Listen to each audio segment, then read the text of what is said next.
From the Sea Island Signature Sea Island Signature Salon, located at 7th and Florida Avenue in Northwest Washington. Now I'm stranger stalking. Right.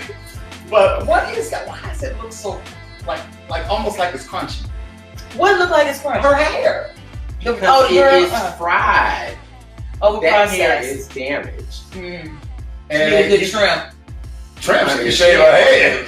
That needs to go. Really? Yeah. Oh, that's why she won't get rid of it. Right now, baby, you need a lot of treatment. But there's so many other women that you see that like go platinum. What is she doing wrong? Using the box. What's she doing wrong? She might be doing something wrong for her. Using I know the this box conversation cover. has turned completely, but Yeah. what is she doing wrong? That is, you think she's doing it herself? Or you think she's doing it herself? I would just say this. I don't know whether Because I doubt that it is. But what I would say is that her hair, first of all, is extremely thin. You can see that. Right, but she teases it. It cannot hold up to the process. Mm-hmm. And so in order for it to get that light, they're doing it, multiple times, or it's at least a double process. So it's weakening the hair, and it's already thin. Because it almost So looks like it's I can't like even straw. the curl. No, it's just flies. It's just like and then there's sometimes when she looks like it's like sort of trying to turn. right. You know what I'm saying? Like she's trying to like spread curl Right. into it right here. Spread curl on this side. okay. And then the bottom of it just Wear a wig, baby. Wear a wig. Oh, bless you. so it's not repairable. Like she can't like do a Protein treatments. Yeah. and stuff. I mean, well, the protein treatment would strengthen the hair, but again, it's just really thin and it's weak. And if she's going to, like a person like that, what I would say is you need to stop your chemical processes. You need to let your hair revert back to its natural state. I mean, well, it needs to start growing out naturally. Mm. You're going to have to cut this off and you need to work with your natural texture because that is the strongest hair that you will ever have. Mm. Forget the color because with the high lift blonding, it is weakening the hair. And doing it repeatedly, which I'm sure because if she's on television, she's probably like, I don't want to see my roots. Mm-hmm. I don't want to see my roots. Mm-hmm. Mm-hmm. So it's constantly, being done and dealt with. And she just needs to when I let see that her go. on television, I'm just like, I can't even see her face. I'm just looking at that. And that hair. I'm just like, And being, oh, and speaking of that, okay, my topic for today. I want to tell you guys how I spent my Mother's Day. Okay, Yeah. So, my son wanted to spend the day with me. Mm-hmm. So we went to this art house in Tacoma Park. Mm-hmm. But anyway, so we go to this art house. And so how do I explain what I saw? There were 3 acts, and my son and his friend wound up being the last act, which was like, oh, that was a nice surprise. Wasn't expecting that. But the very first act, and what triggered this is that you were saying the whole time you watch Kellyanne, you're distracted. Well, so there were these 2 musicians playing the drums, or they had drum sets, but they would use different materials to create sounds coming from the drums. And then they had a black couple that were doing interpretive dance to the music. Or to the sounds, and it was really provocative. It was like some high-end artsy shit, because it was like there was a point where the young lady was jumping up and down till she got herself exhausted, and then she was breathing heavily, and then the drummers would come in and they would just start making this noise, like just any kind of noise, just any kind of sound, and then that would cause the 2 couples, to just do something else and go into a different movement. So it was quite alluring. But the thing was, this young lady went to lift up her arm, and she had enough hair under her arm to do a French braid, and I am not exaggerating. And under both. Under both. And I gasped. Yes, I did. She was wearing like a tank top. She had on a sleeveless top, and she goes to lift up her arm, and then I was like, exactly. What have we come? We're coming to this now. Oh, God, natural look. We're coming to this now. My son said, Mom, you're just so old. You got old-timey ways.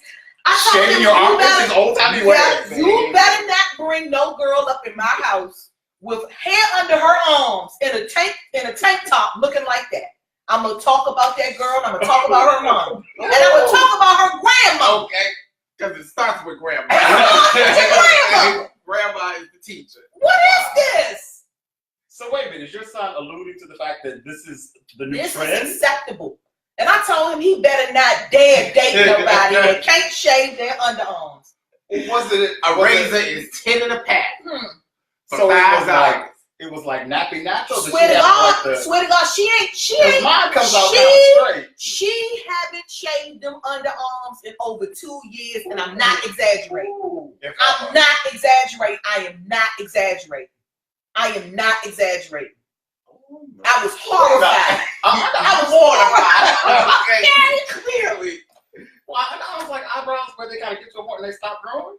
No. Oh, they just keep going. I swear to God, this girl had. I'm telling y'all, she could have did a French braid. I'm not lying. So it wasn't I'm just not lying. bushy; it was long. Yes, it was long. It was thick. It was honest to God. It was like, cause I've never seen. Oh my God. The French braid Mm. with the little beads on there. And she go, She could have. it was like castanets. Like a sound. And I couldn't get past. Like I Like, can't get past So it. that's all that you saw. That's all I saw. I couldn't get past it. Every time she lifted her arm, I was like, girl, what are you doing, Should have sis? threw razor back. What is she doing? So when they were down, could you still see it? You a little bit underneath, peeping through.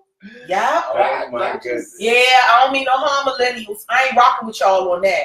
I'm not rocking with y'all on What was that. going on there? Was that Natural hair, a short. She cuts her hair, but she won't cut her damn underarm. So she had like this. No, not short, not that Yeah, short. She little just little fro, a little fro. Yeah, cut her damn hair, but she won't cut her underarm. I'm not feeling it. I'm sorry, millennials. See, I will admit, I'm sorry. as a man, Mm-mm. I've done that for a long time. What? Cut my underarms because I just feel I'm like ashamed.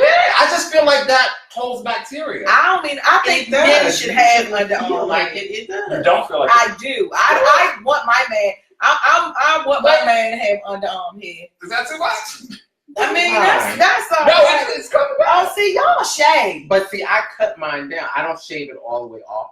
Oh, no, I But shave on my own. because it does, hair does hold bacteria. And see, I stopped shaving it all the way off. Now I will cut it really close in the summer because I like to wear a tank top and I don't want any Oh, hair. see, I don't care And about see, that. then also you know that the hair holds the sweat, which also Hoes older. yes, and will So then discolor your shirt. she must have to take the thing and just like grind it in there then. She went to girl in order for her. Deodorant. Oh, You know what? Right. But you know what? I didn't even see no white clumps or anything. Well, So probably I'm not gathering because when she they doesn't dance, they wear. don't do that. Well, she probably uses maybe like a clear or something on purpose. I think a clear would at least something would have to show for as much hair she has. Well, how close did you get to her? I was like second row. Like it was like literally like this. And she might have been with was a chair. aghast. Yeah, it was disgusting. Oh, maybe she uses a spray. Okay, maybe Spray's she not uses white. Sprite. Maybe she uses Some Sprite. but sprays. Maybe she uses, but I would go But they so far. say you She don't should like use got Sprite. deodorant on. Because it has the zinc in it, I think. Oh really? I like In the spray better sprays. actually.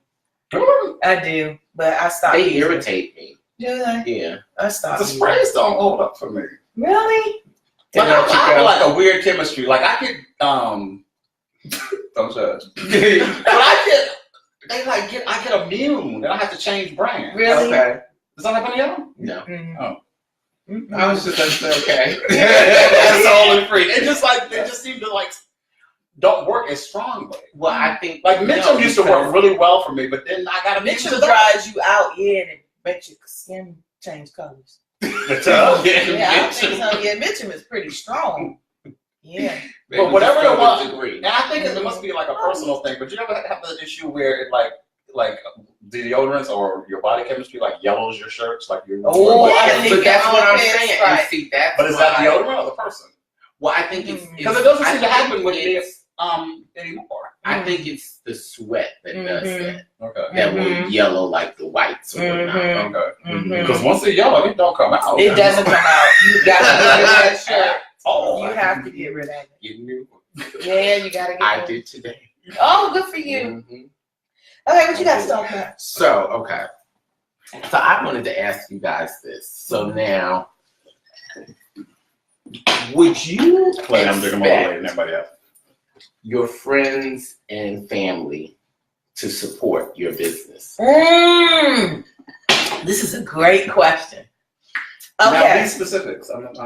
If you had a business, right, any business, okay, would you expect your friend? Now, the key is expect your friends and your family to support your business. And support means what? Support means what? Come get services. It could be anything. So either you can, if like say for me for hair, it could either be come get your hair done and pay me. Or say, you know what, I have a stylist of my own, but I'm going to send as many people to you as I possibly can. I may post on my social media, hey, my brother does hair. You know, anything to support what I'm doing. I think it's an individual thing depending on whether or not that's a service that they actually use. I don't know if I would necessarily, and let me hear me out, expect your friends and family to support you in what you're doing, hear me out, only in the sense that they wouldn't want to put you in a position where they would have to feel like they had to ask for a discount or something. I don't get that. No. Like you're a professional stylist, and you have a sister, you have a mother, aunt. Like obviously, if they came to you to get services, you wouldn't charge them as much as you would charge a stranger, would you? Well, the question is, why wouldn't I? Oh, see, okay. Yeah, but I don't know. I just think, but that's what when you sit and you think about that question, because I had a whole separate conversation. One of my friends said to me, "I'm gonna stop giving them a discount," and I was like, "Girl, why?" And she said, "Why am I giving them a discount?" Exactly. Why are you? So to my sister or my mother that would be coming to me. But the thing would be whether or not how it started at the beginning. Like, was she giving discounts at the beginning? It doesn't matter. It shouldn't matter. It doesn't matter because the point is, remember, I have a business, and am I expecting you to support my business? And so to my mother or my sister who may not come to me, what else can you do to support what I'm doing? Promote it. Okay. I think promote, yeah, but come to you for services, not necessarily. No, like, I'm not offended if people don't come to me. That's for why I services. didn't even say hairstyling in general. In Right, the beginning, it was just a business. Exactly. Because I have several businesses. So do I expect my friends and family to support? Yeah, your mom should be buying some lemonade. Well, okay. As I think it depends on what it is. In a former life, I used to own a salon. Okay. And I have a lot to say about that topic for a couple reasons. One, my family absolutely supported me when I would do things like conventions and stuff. And so they would come and they would help me set up. And they would pass out cards and all that kind of stuff. And that was wonderful. I had a cousin who I convinced to get lashes done. And that was the worst mistake in the world. Okay. Because the young lady, it was my fault. This is why I don't have a business anymore. I would love to do a class on how to fail in business because I am the poster child for that. I had a new stylist put lashes on my cousin, and the stylist wasn't good. I hadn't even seen her work, but I was using my cousin as the guinea pig, and my cousin knew she was being used as a guinea pig. But even still, and then I had someone do her brows, and then my cousin had an allergic reaction to the glue. I'm sorry, to the wax, and it was horrible. Okay, so then my cousin doesn't support me with my business after that, right? So then that's embarrassing because that creates some problems at family events because it's like, you know, damn, yo, we can't just get beyond that. You know what I mean? But no, especially we can't get beyond that. Walking around in sunglasses. Right, we can't get beyond that. We can't get beyond that. And then I had my other cousins who were very good at coming to me, but because of what had happened with the first cousin, I wasn't charging them. I would just tell them just tip the stylist. Okay. You know, but I still had to pay when you got a Brazilian wax. I still had to pay that stylist. So I paid for your service. Exactly. But then you go broke doing that. Like you cannot afford. You ain't coming back over so many times, right? But it doesn't matter. Right. Brazilian waxing service was something that is a premium service, and that's like almost a full price thing. I would give the stylist more commission off of that than I would take myself. But this is a small group of people. It's not like a lot of people. No, it is a small group of people. But still, I mean, and Brazilian lasts for a while. No, it lasts for 4 weeks. That's all? Yeah, maybe, depending on how fast you have. Yeah. I don't go down there very often, so I don't know. No different than shaving your head. So you know, it varies from person to person, but it's all, you know, it just depends. But so so that was becoming a problem, giving them services for free. So then when you talk about supporting business, so now those same cousins are doing their own thing now. Okay, but I guess you guys can make the same case about me. I'm not very social media savvy, right? So I'm not always good about sharing videos and doing all that stuff. But I always felt like, with Robin especially, I always felt like, gosh, she must hate me. She must think I don't support her, because there's a person I produce with, and she's like tagging me in flyers and tagging me all kind of stuff. I don't like tagging people in things I just don't. Like, it's just me. It's just how I am. I just don't, and also don't. Because some people do find it annoying. Yeah, and then I also just don't, I don't know how to explain this. I just don't like everybody knowing my business and what I'm doing. And I know that's maybe taking it a bit too far, but I mean, that really is kind of. No, but you're not talking about stuff that you're actually making money from. No, I'm not. Well, if it was something that you were making money from, maybe you would feel anymore. But I don't know. Like when I had my business, I promoted my business, and I felt it was only my responsibility to promote my business. Now, were you doing this when social media was around? Just at the start of social media. And so you were doing it on social media? Yes, yes. Facebook mostly. You know, Instagram was later on in the game, but Facebook mostly. But then you knew you had to do it. No, see, that was the thing. I was fighting at the Facebook. beginning, I would say it was kind of like people were venturing into it, but a lot of people still weren't necessarily on it. Blah, blah, blah. They were doing the paper, you know, promo and all that kind of stuff. So, right. So I wasn't really requiring anybody to do that for me. And so that's why, like, that's a very interesting question. I mean, I don't know. Support comes in a whole lot of other ways, but I just don't think you should place an expectation on your family, period. No. I mean, I don't think that's just necessarily depending on, like, if I had a restaurant, you could come, but don't expect to get a free meal all the time. But see, my family gonna expect to be taken care of for free. But okay, so now this I have no problem with. I can do that for you at least once. I don't mind doing that. What, the restaurant thing or whatever it is? Okay. Whatever. But don't make a habit of it. But I'm not going to do it repeatedly. But what I found is that even with my regular clients, I have to let them know. So I'll say, okay, Dawn, so your extension service is, you know, the actual price is $300 today. I'm going to charge you $225. So, you know, blah, blah, blah. Once I say this, so you understand the breakdown of it. So the next time you come, if I say, Dawn, your extension is $300, you're not like, well, you charge me. Well, but see, you couldn't do that. Why not? Because you have to give me the same price every time. Because first time is discount. Ultimately, it's up to my discretion. Of course. My price, the price is the price. Right. It is up to my discretion to what I charge you beneath the price. Okay. So if I say, well, you know, I may not be satisfied with how I installed the hair. I'm not going to say, well, Dawn, I don't like the way I put it in. You know, you never know why. Okay. And it just may be that day I may say, you know what? Yeah. I don't even charge you. Yeah. Whatever. Okay. You know? Or because you're thinking that she's going to know, not her in general, but this person's going to notice a difference, and that's why you're feeling like you should come because down. we as a stylist, we are our worst critic. Oh, yeah. So we know exactly what our level of expectation of a service should be, provided that nothing is wrong with the client. So as long as the client comes with hair that is able to uphold the style, if I'm unable to provide the service on my end, I have no problem with charging you reduce of the normal price. Nice. That's nice. But it has nothing to do with you. Okay. It is me. Okay, I got See, it. we're two different kind of stylists. I'm gonna charge you the same price. Yeah, I kind of feel like you should though. Yeah. Like unless it's a first timer's discount, I don't think you should And see, discount it. but why do you give somebody a discount for the first time?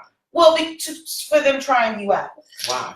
Well, because. Well, say, what if you offered like coupons or something, or some kind of introductory discount? Okay, so and again, you said make them aware that next time. Why do you do that? That to get them in. Well, so why they see what you have done is worthless. This is the difference.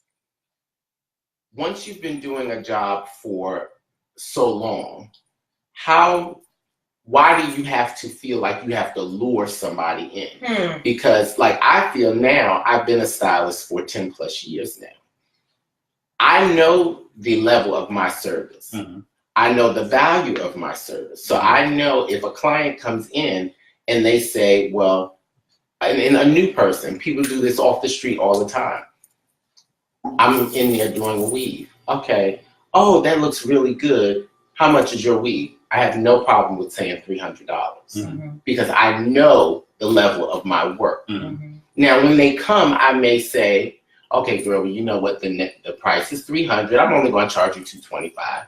That is up to me, but I'm going to give you what the price is.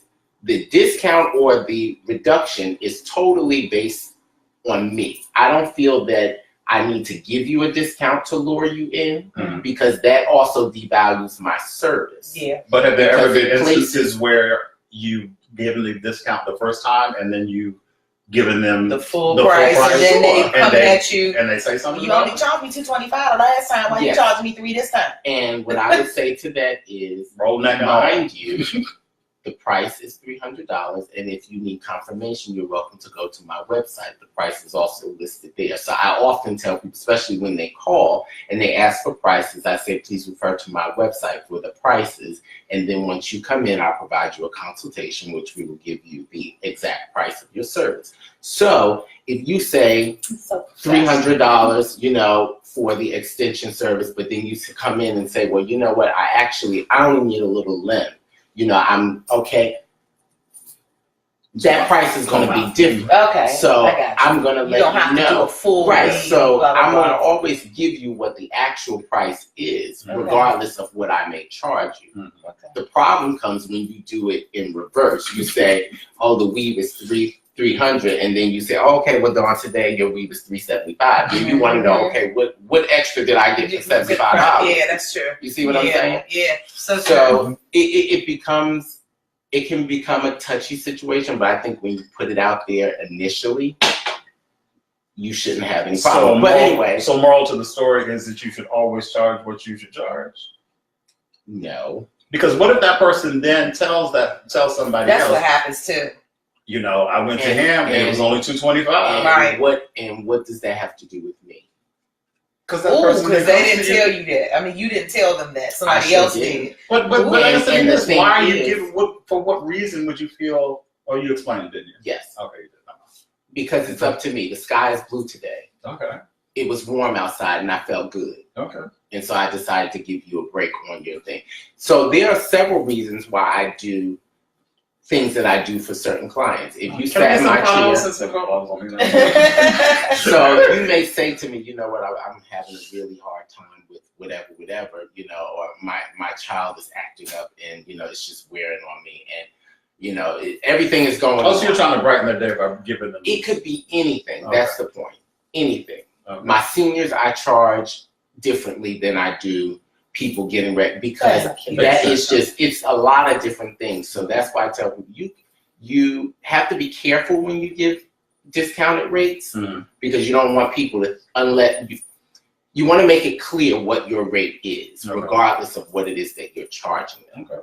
But I want to get back to why you don't feel family should get a discount. Well, but no, I'm just asking. Okay. Because my family is going to expect a discount. If I had somebody. That's their expectation. The question is, why do you think you should give them a discount? And how? And you may have a valid. What level are we talking? We talking 25%? We talking 50%? Well, see, honestly, for me, It does matter. my family would come in and whatever they wanted done, I would just do it for free. When and it I would just comes pay down to it, the whatever overall thing, the overall point is less money is going into your pocket. Yeah. That is, so whether it's $5, because I can do something with $5, even though people are like, "Child, that's $5." I can do something with $5. If all I had is $5, when I don't have it, I miss it. Amen. Chad. So whether it's $5, $20, or $100, the point still is why do we feel we have to? Because that's what she said to me. She was like, I said, well, give them it. She said, but why? Explain to me why and the only thing I kept saying, well, because that's your sister. Yeah. She's always been my sister. Yeah. Why is that a reason for me to pay myself less? And see, that's where I think when you start thinking about things like that, business-wise, because she's going to pay somebody else to do her hair. Exactly. Right, it makes sense. Now, that's not to say, Dawn, I'm going to charge you get your weave every 2 months. So I'm going to do this 6 times out of a year. I may say, you know what? It's Christmas. It's $150. Because you are a regular client. See, that's why I say it varies from person to person. But why do people have that expectation? Yeah. And then so back to supporting, like I have another friend who that's how this whole thing kind of came about, because I'm not going to say what he does because but he was saying that he was mad that his friends did not support his business. And so I said, now if you have more than one friend in a similar industry, can you be upset that now, not to give away who it is, but does he have the type of industry that is like universal, like a lot of people could use, like a lot of his friends use whatever it is he does? There are friends that can use what he does. Okay. So there may not be a plethora of people, but there may be 2 people that use what he does. And those 2 don't support him. And well, let's just say they have. So even let's just use, for instance, a barbering field. Say he's a barber. Okay. And you have friends that have to get haircuts, but they choose not to come to you. Why do you expect them to come to you? Interesting. You see what I'm saying? When there are so many people who do what you do. Yeah, but I've heard from a lot of guys, and I cut my own hair, but from a lot of guys is that they cultivate, these relationships with barbers. They will sit in the barber chair for hours just to use that one person because they know that person does their hair right. That's how it is. And for some reason, for me personally, for what I do, I'm a wig maker, so the competition thing doesn't bother me. Like there'll be people that'll like talk in my face about using somebody else. Don't bother me at all. Interesting. That's well, I think I think when you have to get to a point. Like I said, for me, having done what I do for the length of time, I feel more comfortable. If I was in my first year, it would hurt. Case in point, I had people. Well, I'm in my 26 years. But see, that's what I'm saying. So now you're at the point where you're secure at what you do. You know the value of the work that you do. So it doesn't matter if someone else says, "Oh, child, you should go to this person," because you know that you do good work. Right. And I feel the same way. So I don't feel bad. Like now, people will say, "Oh, I had a client brought a friend." After I did the friend's hair, she went a couple of days later and was like, "Oh, I don't like it. He cut my hair uneven. It's this, it's that." And I said, "Well, baby," when she came, she's like, "Oh, I let her have it. I ripped her because she's not going to talk." But I said, "Baby, don't even waste your time, honey. We're a dime a dozen." She was going to somebody before. Let her take that fried up hair back where she was going and let them keep ripping it out her scalp. And that's why then she'll be all right. Yeah. And the next time you see Kellyanne Conway, now you know what happened to her. Yeah, but so I think you become comfortable with what you do in the search. So, you have to. That's the only way you can really get to it. And if somebody don't like something, you didn't like it, but guess what? Plenty of a whole lot of people that